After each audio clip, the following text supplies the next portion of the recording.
सुब्हानल्लाहि व बिहम्दिही सुब्हानल्लाहिल अज़ीम अल्लाहुम्मा सल्लि अला मुहम्मद व अला आलि मुहम्मद फ़इन्न खैरल हदीस किताबुल्लाह व खैरल हदी हदी मुहम्मदिन व शर्रल उमूरि मुहदसातुहा व कुल्लु मुहदसतिन बिदअह व कुल्लु बिदअतिन ज़लालह व कुल्लु ज़लालतिन फिन्नार। सबसे बेहतरीन किताब अल्लाह तबारक व तआला की किताब है और सबसे बेहतरीन तरीका हुजूर मोहम्मद मुस्तफ़ा सल्लल्लाहु अलैहि वसल्लम का तरीका है और सबसे बदतरीन काम वो है जो दीन में नए जारी किए जाएं और हर बिदअत गुमराही है और हर गुमराही जहन्नम में ले जाने वाली है। नबी करीम सल्लल्लाहु अलैहि वसल्लम जब कभी भी खुतबा इरशाद फरमाते तो ये जरूर इरशाद फरमाते ताकि हम उम्मत इस बात को अच्छे से समझ ले कि दीन इस्लाम के मामले में सबसे बेहतरीन किताब अल्लाह ताला की किताब है, इसके मुकाबले में कोई किताब नहीं होगी और सबसे बेहतरीन तरीका हुजूर मोहम्मद मुस्तफ़ा सल्लल्लाहु अलैहि वसल्लम का तरीका है।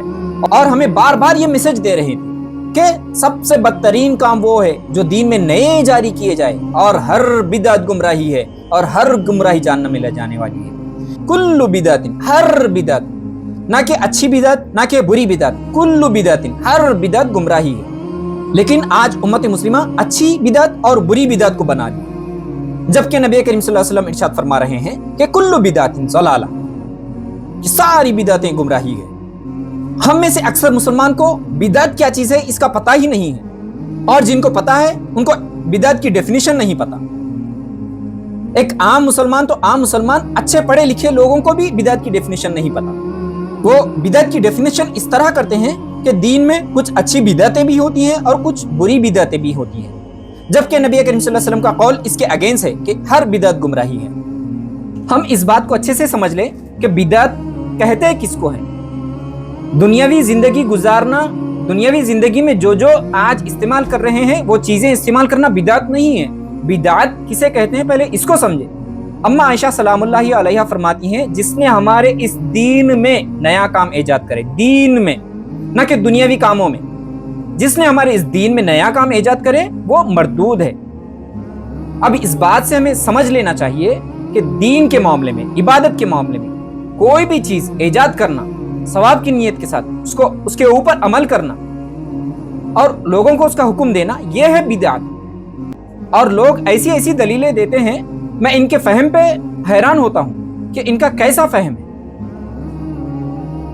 कि नबी करीम सल्लल्लाहु अलैहि वसल्लम के ज़माने में बिरयानी नहीं थी, आज तुम बिरयानी खा रहे हैं, ये भी तो बिदअत है। नबी करीम सल्लल्लाहु अलैहि वसल्लम के ज़माने में बिल्डिंगें नहीं थी, आज तुम बिल्डिंगें बना रहे हैं, ये भी बिदअत है। नबी करीम सल्लल्लाहु अलैहि वसल्लम के ज़माने में गाड़ियां नहीं थी, आज गाड़ियां हैं, तुम गाड़ियों में सवार हो रहे हैं, ये भी बिदअत है। अल्लाहु अकबर। ये है हमारी फहम का आलम। पहले समझे कि बिदअत किसे कहते हैं। दीन के मामले में, दीन में कोई चीज ईजाद करना और उसको सवाब समझना और उस पर अमल करना, इसको बिदअत कहते हैं। ना कि तुम बिरयानी खाने को बिदअत कहते हैं, ना कि अच्छा कपड़ा पहनने को, ना ही बिल्डिंग बनाने को, ना ही अच्छे अच्छे गाड़ियों में सवार होने को, ये बिदअत नहीं कहते। तुम बिरयानी खाओ या ना खाओ, इससे दीन में कोई फर्क नहीं पड़ता। तुम बिल्डिंगें बनाओ या ना बनाओ, इससे दीन में, इबादत में कोई फर्क नहीं पड़ता। तुम अच्छे गाड़ियों में सवार हो या ना हो, इससे दीन में कोई फर्क नहीं पड़ता। दीन में उन बातों से फर्क पड़ता है जिसकी असल पहले से मौजूद ना हो, जिसका हुक्म ना अल्लाह ने दिया हो, ना नबी करीम सल्लल्लाहु अलैहि वसल्लम ने दिया हो, या सहाबा ताबईन से किसी से हमें ना मिलता हो, उस चीज को हम दीन समझना, उसको ईजाद करना और उस पर अमल करना, यह है बिदअत। इस बात को हम अच्छे से जहन में बिठा लें कि बिदअत कहते किसको है। दुनियावी उमूर जो हम आज जिंदगी गुजार रहे हैं और दुनियावी उमूर में जो जो हम चीजें अमल में ला रहे हैं, ये बिदअतें नहीं हैं।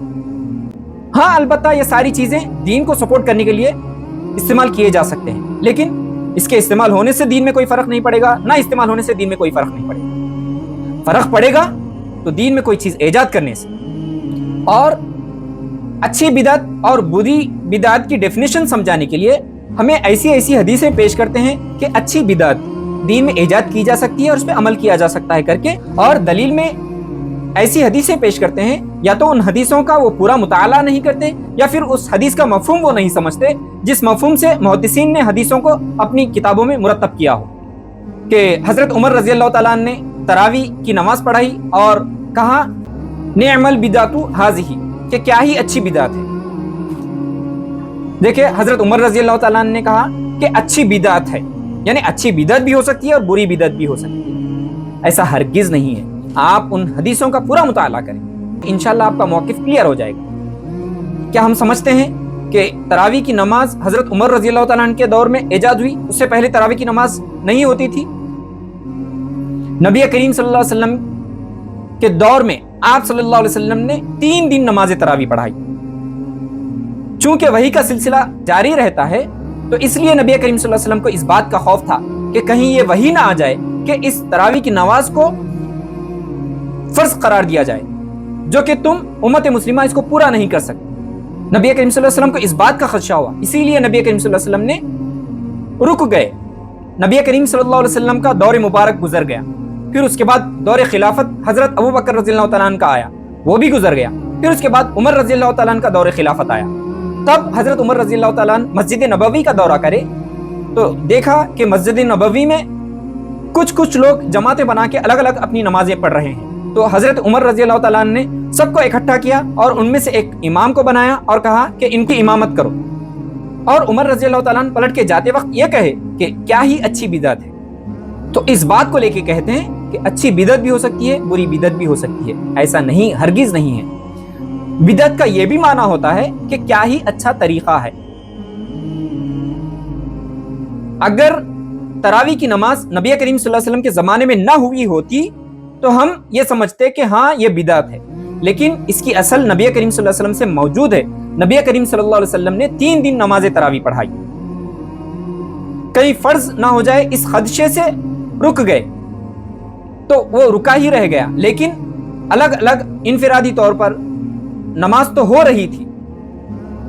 نبی کریم صلی اللہ علیہ وسلم نے کبھی نہیں روکا نماز تراویح پڑھنے سے۔ ہاں البتہ جب عمر رضی اللہ تعالیٰ عنہ کا دور خلافت آیا، الگ الگ لوگوں میں نماز پڑھی جا رہی تھی تو ان سب کو اکٹھا کیا اور کہا کہ کیا ہی اچھا طریقہ ہے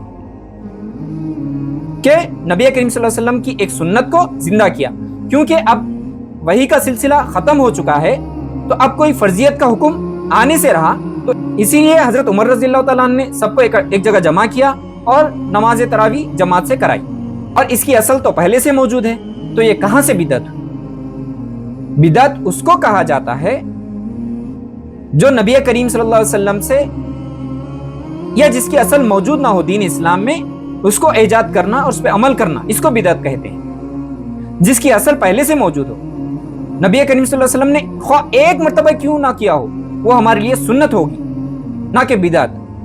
اسی طریقے سے بدعت کی ڈیفینیشن کو سمجھنے کے لیے ہم ایک اور حدیث کو سنتے ہیں کہ ترمذی شریف کی حدیث ہے۔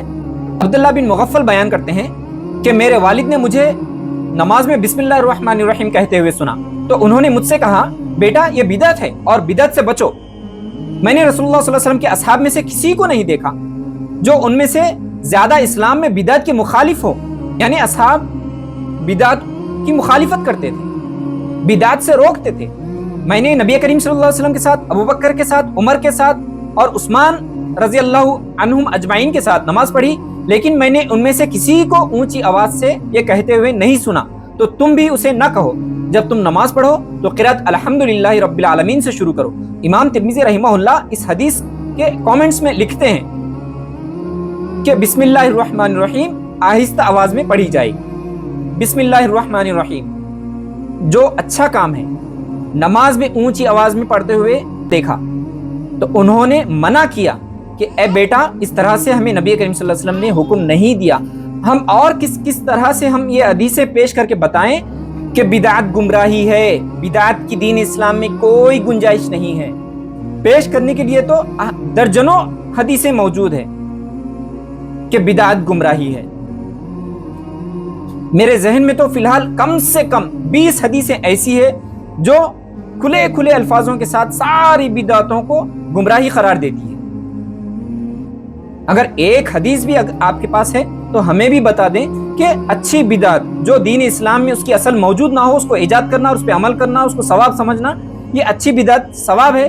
ایک حدیث ہمیں پیش کر دو تاکہ ہم بھی اس پہ عمل کر سکیں۔ لیکن اس سے پہلے کہ اللہ ہم سب کو ہدایت دے، ابن ماجہ کی حدیث ہے کہ حضرت خدیجہ رضی اللہ تعالیٰ سے روایت ہے کہ نبی کریم صلی اللہ علیہ وسلم نے ارشاد فرمایا، بدعتی کا نہ روزہ، نہ نماز، نہ فرض، نہ زکوٰۃ، نہ حج، اس کی کوئی عبادت قابل قبول نہیں۔ وہ دین سے اس طرح نکل جاتا ہے جس طرح گوندے ہوئے آٹے سے بال نکل جاتا ہے، سارے اعمال اکارت جائیں گے۔